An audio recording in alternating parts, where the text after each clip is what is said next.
अध्याय 10 श्री गणेशाय नमः. गाठी होते पूर्व पुण्य म्हणून पावलो नरजन्म, याचे सार्थक उत्तम करणे उचित आपणा. ऐसा मनी करून विचार आरंभिले स्वामी चरित्र, ते शेवटाची नेणार स्वामी समर्थ अस्तिपै. हावेरी नामक ग्रामी यजुर्वेदिक गृहस्थाश्रमी बाळपणामी द्विज कोणी राहत होते आनंदे. संपत्ती आणि संतती अनुकूल सर्व तया प्रती.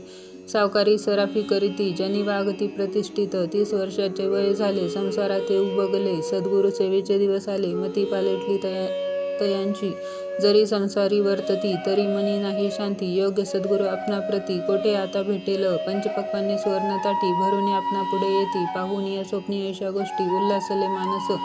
तात्काळ केला निर्धार सोडावे सर्व घरदार. मायापाश दृढतर विवेक शस्त्रे तोडावा. सोलापुरी काम आम्हाशी ऐसे सांगून सर्वत्रांशी निघाले सद्गुरु शोधाशी. घरदार सोडिले मुरगोड ग्राम प्रख्यात. तेथे आले फिरत जेथे चिदंबर दीक्षित महापुरुष जन्मले.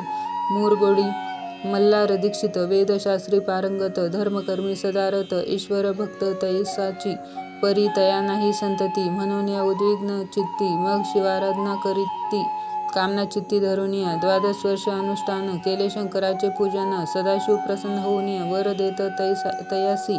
तुझी भक्ती पाहून संतुष्ट झाले माझे मन. मीच तुझा पुत्र होईल भरवसा पूर्ण असावा. ऐकून या वराशी आनंदले मानसी. वार्ता सांगता कांतेशी तेही चित्ती तोषली. 9 मास भरता पूर्ण कांता प्रसवली पुत्ररत्न. मल्हार दीक्षित आनंदने संस्कार केले यथाविधी. चिदंबर नामाभिधान ठेवियले तया लागुनी. शुक्ल पक्ष शशी समान बाळ वाढू लागले.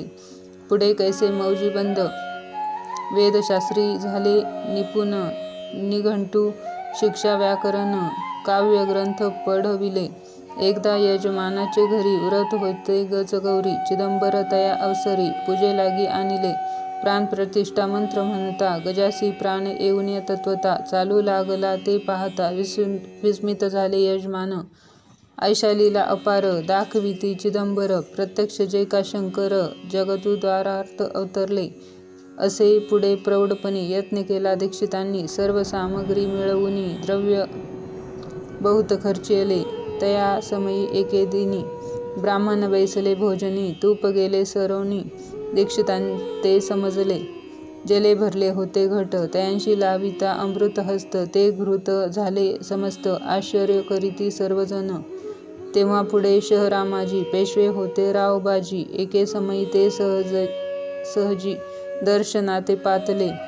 अन्यायाने राज्य करीत दुसऱ्यांचे द्रव्य हरीत. यामुळे जण झाले त्रस्त दाद त्यांची लागेना तयांशी. हे ऐकून मुरगोडी आले धावून. म्हणती दीक्षितांशी सांगून दाद आपली लावावी. रावबाजीशी वृत्तांत कर्णोपकर्णी झाला श्रुत. म्हणती जे सांगतील दीक्षित ते अमान्य करवेना. मग दीक्षितांशी निरोप पाठविला. आम्ही येतो दर्शनाला. परी आपण आम्हाला त्वरित निरोप देईजे. ऐसे सांगता दीक्षिताप्रती तयावेळी काय बोलती. आता पालटली तुझी मती त्वरित मागसी निरोप. कोपला तुझवरी ईश्वर जाईल राजलक्ष्मी सर्व. वचनी ठेवी निर्धार निरोप तुझला दिला असे. सिद्धवाक्य सत्य झाले रावबाजीचे राज्य गेले. ब्रह्मवर्ती राहिले परमतंत्र जन्मवरी.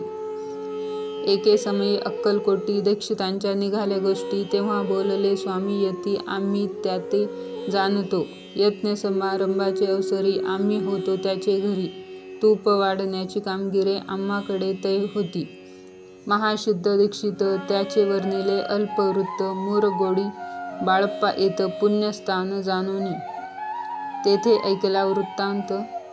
अक्कलकोटी स्वामी समर्थ भक्तजन तारणार्थ यतिरूपे प्रगटले.